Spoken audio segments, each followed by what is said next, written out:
Muito bem, pessoal. Então eu passei o exercício para vocês aí para calcular o momento de inércia. Vamos então dar uma olhada.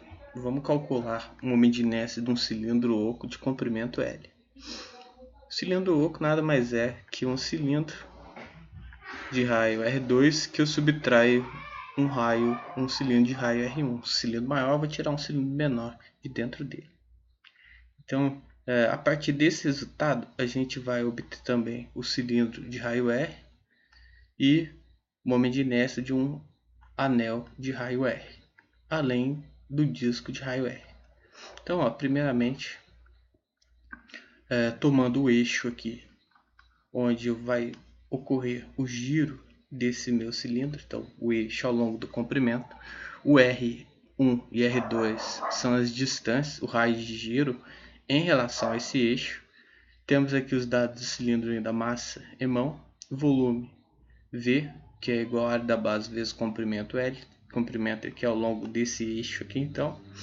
Volume de uma forma geral, volume π R ao quadrado vezes L.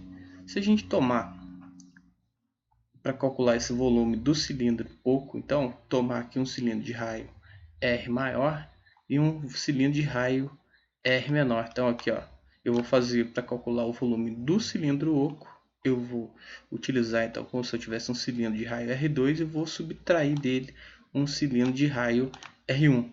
Então isso daqui para mim vai me dar o meu volume do meu cilindro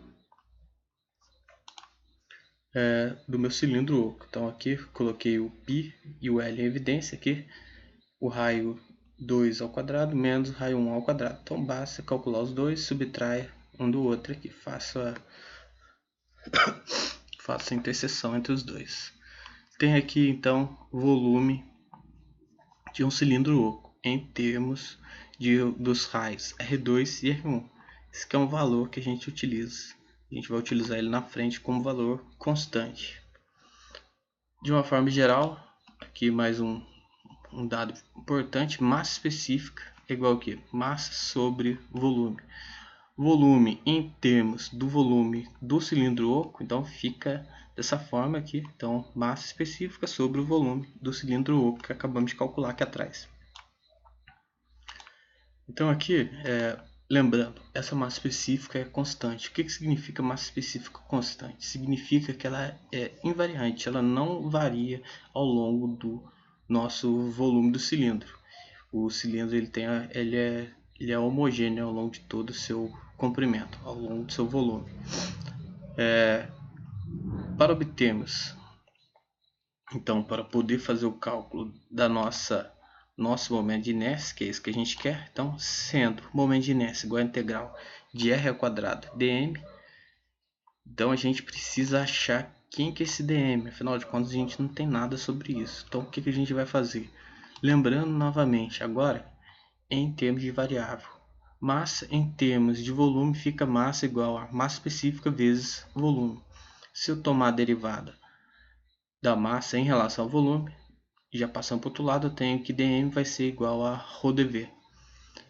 Nosso dv, escrevendo, se eu fosse utilizar o momento de inércia para fazer o cálculo, aqui a gente vai fazer uma simplificação e fazer o cálculo considerando o L como constante. Então eu não preciso me preocupar com o comprimento aqui nesse cilindro. Então aqui nesse caso o L eu vou tomar como uma constante e vou me preocupar com como se a massa ali, ela ao longo do eixo de giro ali, não estou preocupando com isso. Apesar de ser constante, eu vou fazer camadas de discos. Então aqui o elemento de massa vai ser uma massa específica vezes aqui. Eu tenho aqui o meu dv, tomando então o dv lá quando a gente tem área vezes volume, então em termos de πr ao quadrado vai sobrar para a gente aqui 2πr dr, tá? Então aqui é o meu elemento de área que eu tomei a derivada dele em termos do raio. Então eu vou trabalhar apenas com a variável. Caso contrário, se eu não fizesse isso, eu teria que trabalhar com integral tripla para poder calcular esse volume, ou se não, se eu tivesse um elemento de volume propriamente dito em termos de volume. Como a gente não teria isso, então aqui é uma forma de eu escapar dessa integral tripla e fazer uma integral simples só. Então aqui, ó, a hora que a gente toma aqui, ó, meu dr está aqui dentro, esse dr aqui eu vou substituir, então isso tudo aqui que eu tenho aqui, ó, vou substituir aqui nessa minha integral, aqui em cima no lugar de dm. Então aqui, substituindo em i, tem aqui então a minha integral, onde aqui é o meu momento de inércia do meu cilindro oco, colocando o limite de integração do raio R1 até o raio E2, o R quadrado aqui, e aqui então o meu dm aparecendo aqui dentro. E aqui agora colocando então massa específica constante, coloquei para fora, 2π também é constante e o L é constante, então tirei tudo da integral, sobrou só isso aqui, a integral bem simples. Voltando aqui agora, então usando como massa específica em termos, a massa específica desse nosso volume, ele é constante, então tomando aqui massa específica como sendo massa sobre volume, onde vai ficar massa m sobre o volume lá do cilindro oco, escrito já em termos do raio R2, R1.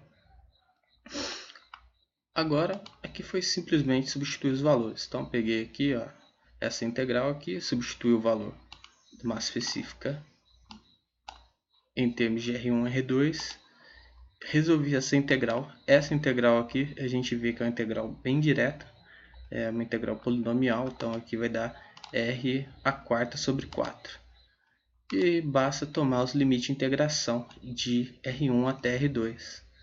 A hora que a gente resolve isso, a gente cai aqui nesse resultado. Então, já multiplicando todo mundo aqui, ó, R2 a quarta, limite superior, menos R1 a quarta, limite inferior. E agora, como é que a gente resolve isso? Então aqui a gente vai usar aquela identidade,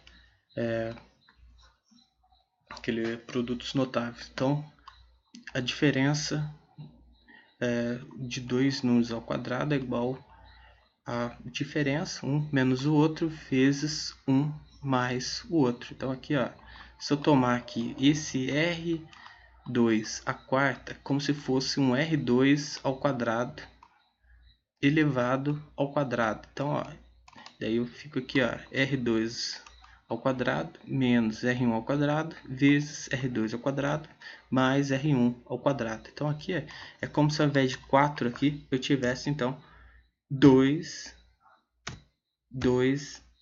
elevado a 2. Então era 2, 2. Chegando dessa forma a gente consegue simplificar aqui, ó, o numerador, ou melhor, o denominador com o numerador. Então, simplificando os dois, sobra para a gente, então, finalmente aqui, o momento de inércia que a gente queria obter. Então, o momento de inércia de um cilindro oco. E aí, como que a gente utiliza esse resultado agora para obter o momento de inércia do cilindro? Então, o cilindro oco, como eu falei no começo, basta eu pegar o volume de um cilindro de raio R2 e subtrair o volume interno, que seria um cilindro de raio R1. Considerando que eu não vou subtrair nada, o que vai acontecer? Essa parcela referente ao volume de R1 vai sumir. E isso para a gente, o que significa? Se eu tomar o R1 tão pequeno que vale zero. Então aqui, ó, o R1, no lugar de R1, colocou R1 igual a zero. E aí, voltando nessa equação, basta substituir o raio 1 igual a zero. Então, ó, se o cilindro for cheio, R1 igual a zero, e aí eu tenho momento de inércia desse cilindro igual a m, já que ele só tem um raio, não preciso colocar o índice, então aqui m é r ao quadrado sobre 2. Repara que não está aparecendo o L aqui, então o L nas duas situações ele cancelou, então não é importante. O comprimento L não vai alterar o momento de inércia. Claro, a gente está olhando aqui, ó, o eixo onde está ocorrendo o giro ao longo do comprimento. Então o L está aqui nessa direção. Se fosse outro caso, a gente aí teria que analisar. E o anel, como que a gente obtém? O que acontece? Eu tenho um momento de inércia de um cilindro oco.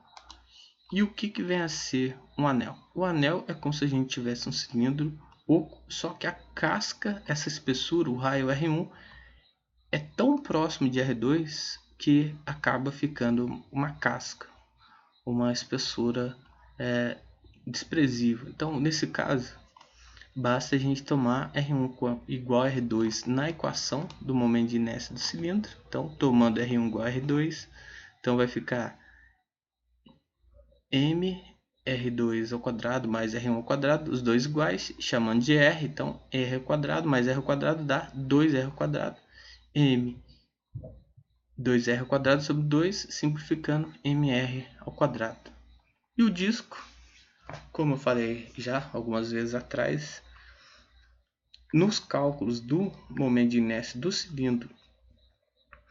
cilindro oco não aparece esse comprimento L, ele vai cancelar. Então o resultado ali em cima ele é o mesmo para o cilindro, para um disco, desculpa, já que não depende do comprimento, onde o disco é nada mais do que um cilindro onde esse L aqui ele é próximo de zero. Então a gente considera como se não existe essa dimensão.